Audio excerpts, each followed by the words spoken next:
Assalamualaikum warahmatullahi wabarakatuh. Alhamdulillahirrahmanirrahim. Yang terhormat kepada Bapak Rektor Dr. Hari Supratno selaku Rektor Unhas. Yang terhormat kepada Pak dosen yaitu Abi Hanif selaku dosen dari mata kuliah Filsafat Islam. Oke, jadi hari ini saya akan mempresentasikan tentang filsafat Islam, kemudian pendidikan. Pertama yaitu saya akan membahas tentang sejarahnya dulu filsafat Islam. Kalau teman-teman biasanya mengetahui tentang filsafat, yaitu ada Socrates, ada Plato, ada orang-orang Yunani, itu adalah filsafat Eropa atau yang berkembang di sana. Kemudian kalau filsafat Islam yaitu berkembang pesat sekitar pada tahun ada ilmuwan Al-Ghazali, ada Ibnu Sina dan Al-Khawarizmi. Mereka adalah sufi-sufi atau filsuf Islam, yaitu berkembang dan peradabannya hampir berbarengan dengan filsafat-filsafat di Eropa. Kemudian mereka juga saling berkomunikasi dan berhubungan, saling bertukar ilmu terhadap pemikiran-pemikiran mereka. Jadi saling bertukar pikiran ya, filsafat Islam sama filsafat Eropa, filsafat Barat itu dulu saling bertukar pikiran. Kemudian di Islam, filsafat Islam itu bedanya adalah perbedaan dari filsafat Islam terhadap filsafat Eropa ya adalah konsep al-hikmah. Artinya yaitu filsafat atau filosof itu kalau di Eropa itu namanya filsuf. Kemudian kalau di filsafat Islam, filsuf itu dianggap sebagai sufi atau tadi konsep al-hikmah. Hikmah atau hakim atau sufi itu penyebutan orang-orang Islam terhadap filsuf mereka. Yang ini diambil dari Al-Baqarah 269 yang berarti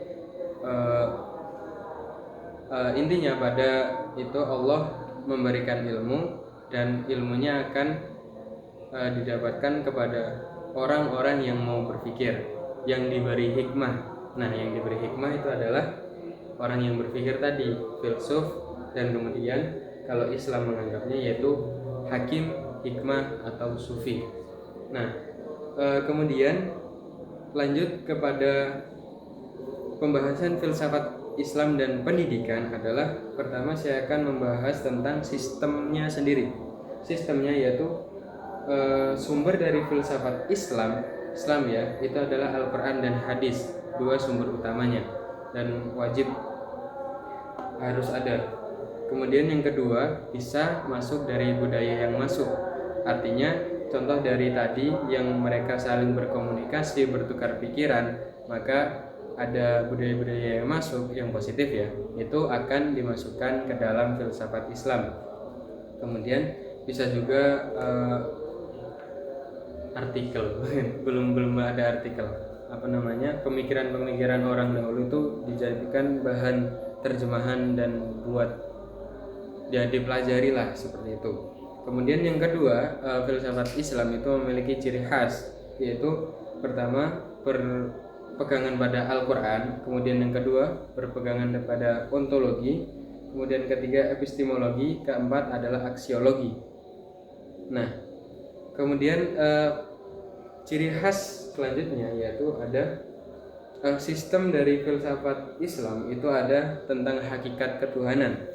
Kalau yang filsafat modern Barat itu objek utamanya mereka adalah manusia dan eksistensi manusia itu sendiri. Kalau filsafat Islam adalah dia memiliki sistem hakikat ketuhanan, causa prima, yang artinya Tuhan yang wujud, yang maha satu, yang Allah itu asal dari segala-galanya dan kita cuma ya sebatas hamba atau ya efek dari keberadaan itu sendiri, yang artinya Allah bersifat wajib ya. Kemudian sistem keempat ada tentang kedudukan manusia sendiri. Manusia itu berkedudukan sebagai khalifah. Jika di filsafat barat itu manusia sebagai objek yang utama yang dipelajari, kalau di filsafat Islam manusia ini hanya sebagai khalifah atau sebagai pengemban tugas besar yang diberikan oleh Allah di bumi. Jadi seperti itu. Kemudian yang kelima ada sistem perkembangan filsafat, yaitu perkembangan filsafat Islam berjalan, yaitu pertama dari mengkajinya ilmu kalam, yaitu ilmu ketuhanan. Yang kedua, setelah ada ilmu itu berkembang lagi sehingga ada perbedaan mazhab, yaitu ada Syafi'i, Hambali, Maliki, Hanafi. Nah, seperti itu. Jadi berkembang lagi, bercabang lagi, namun tetap hakikat awalnya tetap sama, yaitu kausa prima atau Allah yang bersifat wajib. Kemudian ketiga, pembahasan yang ketiga yaitu tentang pemikiran filsafat Islam terhadap pendidikan. Nah, pemikiran filsafat Islam terhadap pendidikan yaitu filsafat Islam berpikir bahwa ilmu pengetahuan adalah semuanya bersumber pada Al-Quran dan hadis, yang artinya ketika contohlah tokoh-tokoh Islam Sufi, contoh Al-Hawarizmi, Al-Kindi, Avicenna, kemudian Al-Ghazali. Nah, mereka itu bisa dibilang ahli dalam bidangnya ya, kedokteran, matematika. Nah, itu adalah bisa dikatakan ilmu itu tidak secara langsung dijelaskan pada Al-Quran. Namun filsafat Islam ini menjelaskan bahwa pendidikan adalah pola pikir yang empiris. Empiris itu artinya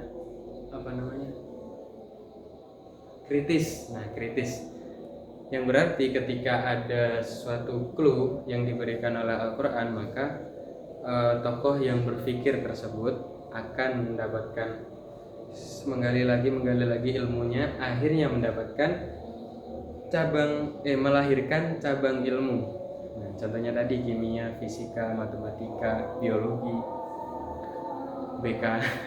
Nah, jadi nyambung sama yang tadi lagi, yaitu mereka yang berpikir akan mendapatkan hikmah dari Allah SWT. Nah, seperti itu, yang artinya ya itu menjadi sufi dan bisa berkontribusi pada dunia dan seterusnya. Nah, kemudian yang kedua, pendapat filsafat Islam terhadap pendidikan yaitu tentang tasawuf Islam, tentang sufisme, ittihad, kemudian hingga bisa menjadi hamba yang sempurna, yang artinya ketika seorang hamba ingin mencari ilmu, anggapannya seperti itu adalah dia harus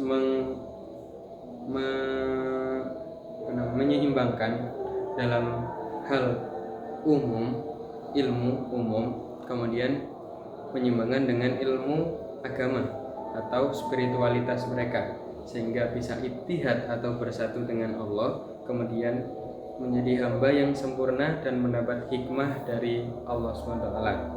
Kemudian pemikiran filsafat Islam terhadap pendidikan yang ketiga adalah tentang hukum Islam, yaitu tentang fikih, tentang ijtihad, tentang usul fikih, dan itu adalah cabang-cabang dari agama, pelajaran dari pendidikan terkhususnya pada agama Islam, seperti itu. Sekian dari saya. Wassalamualaikum warahmatullahi wabarakatuh.